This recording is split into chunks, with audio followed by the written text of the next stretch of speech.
Next up, we've got our San Francisco salary case study. Quick summary of the data set. We're looking at salary information from San Francisco government employees between the years 2011 and 2013. So just over 24,000 rows or records of data here, including a number of different dimensions and measures. On the dimension side, we've got employee name, the year, their employee ID, and their job title. And for measures, we have base pay, overtime pay, and other pay. So the concepts that we'll cover in this particular case study are sorting and filtering, grouping, calculated fields, and table layouts. So let's jump in. All right, so in your pivot table case study workbook, go ahead and jump to the San Francisco salaries tab. We're going to Control A to grab all that data. We're going to insert a new pivot table onto a new worksheet. Let's go ahead and just rename that sheet Salary Pivot and assign a tab color of light green, again, just to kind of differentiate between the raw data and the pivot tabs. So first things first, let's pull in employee name just so that we're looking at data at the employee level to start. And I can check the boxes to bring in all of our measures, base pay, overtime pay, and other pay.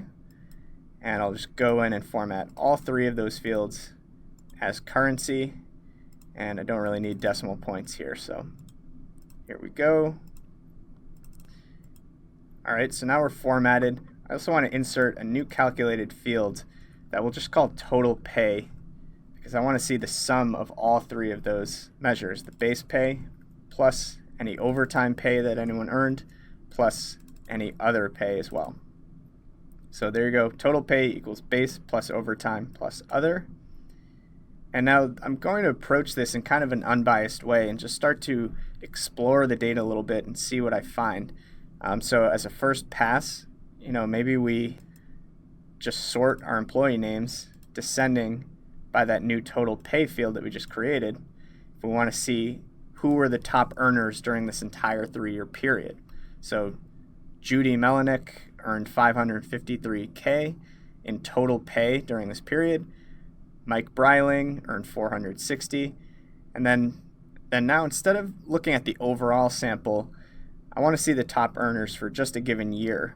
So I'll bring year into my filters box and say just for 2013, who earned the most. So Gary Altenberg, for instance, had a great year in 2013. He earned a total pay of just under $363,000. But what's kind of interesting about Gary is that he earned $129,000 in base pay and then another $221,000 from overtime, which is a huge amount of overtime pay, especially compared to some of these other employees who didn't earn anything in overtime, like Amy Hart, for instance, or Sharon, or James Dudley. So that's kind of an interesting trend, and that's something that, as an analyst, I'm interested in diving a little bit deeper into. So what we can do is actually grab job title and pull that in just to get a sense of what Gary and Amy actually do. And so when we do that, we see that Gary, turns out he's a lieutenant, looks like at the fire department, whereas Amy is some sort of department head. And I suppose that makes sense if firefighters tend to earn more overtime pay just because of the nature of their work. I'd buy that. So kind of an interesting insight there. Now, if we pull job title out, we can continue to explore that overtime pay trend using another calculated field. So what I want to do now is, instead of just look at the volume of overtime in terms of the number of dollars, I want to look at the rate. So overtime percentage, which can be calculated just as overtime pay out of the total. And this will give me a different kind of lens to look at my data through. And let's just make it a percentage with a decimal point. And now what this new field allows me to do is sort my employees descending by that overtime percentage and see kind of who's earning the biggest chunk of their paycheck from overtime versus base pay or other pay. And in this case, Janie Jennings is at the top of the list. 82.2% of her pay was categorized as overtime. So $33,000 out of $40,358. But there's kind of a lot of noise here in this list. I've got some employees that are only earning, a few hundred or a few $1,000s, meaning that they're probably part-time or contract employees. So we can drill into our sorting and filtering options. And what I would do in this case is apply a value filter greater than, and say, okay, total pay needs to be greater than 50,000. Press OK. That will eliminate a little bit of the noise and give me a more apples to apples comparison of the employees that I'm looking at now. So once we've done that, now Kimberly King-Stitt is at the top of the list. She earned 63% of her pay from overtime. And there's our good friend Gary right there at number 2 on the list. So obviously at this point, the number of different paths that we could take with this analysis are pretty much infinite. Even just the number of ways we can filter and sort this employee list are essentially endless.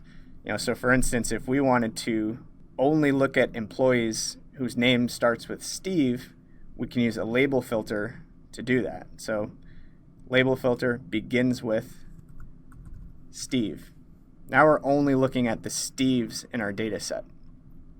But you might notice that now my $50,000 value filter has been overwritten. So I got some people in here who earned $14,000, or $5,000.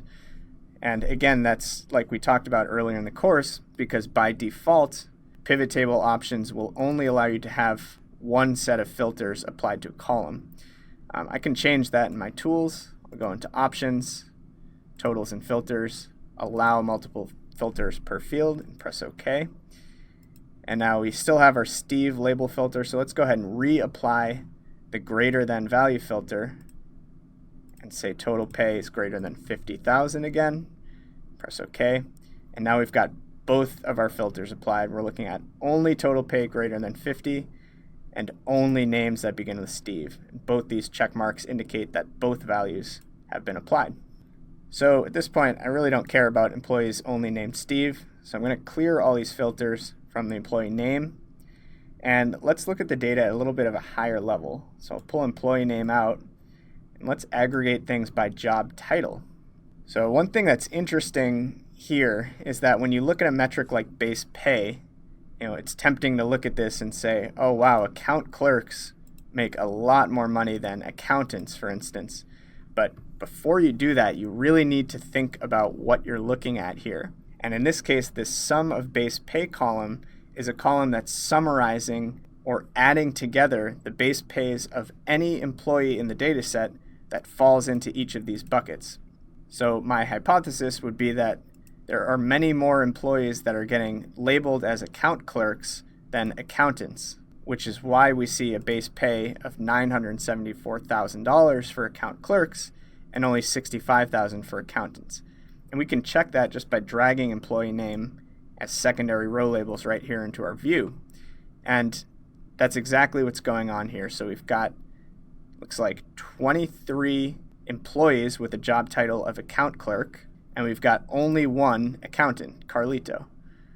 So this 973 figure is adding all of the individual salaries of each of these 23 employees.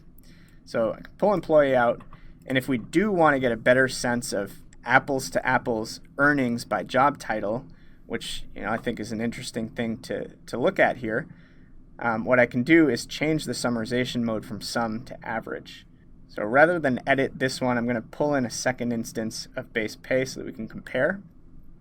And this is the one that I'll change the summarization to an average and format it as currency. So now it's taking the average of all 23 of those employee salaries and equating that to 42,000, which in fact is significantly lower than the accountant average salary of 65,392. So kind of a subtle but really, really important clarification to make, as you're interpreting numbers in a pivot table.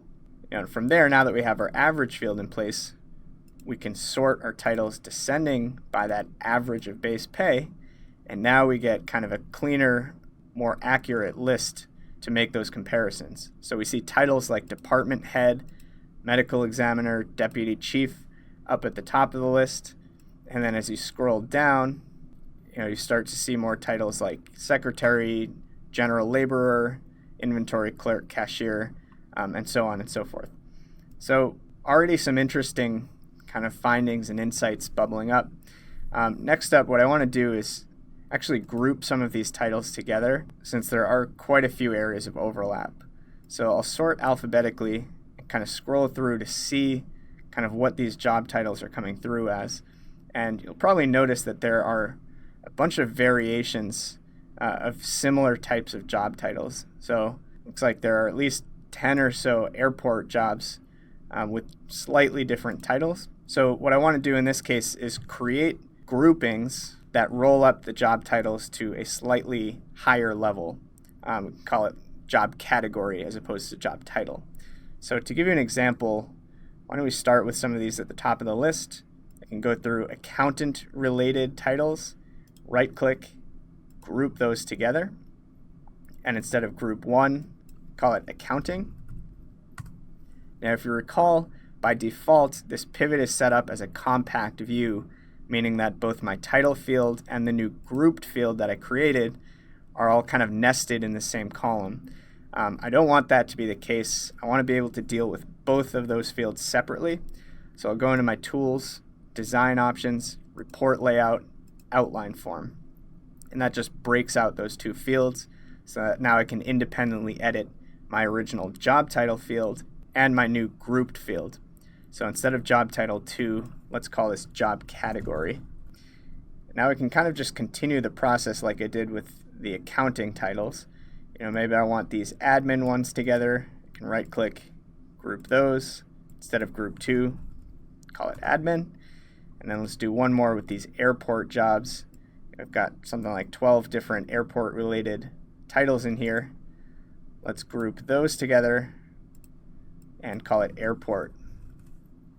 So there you go. And now since I changed to outline mode, if I want to roll up by category level now, I can just pull job title out and organize the data by that new field that I just created. So admins as a whole, which include those, I believe, 4 roles or job titles that fall within it, generated a total base pay of 2.273 million and an average of 71,000.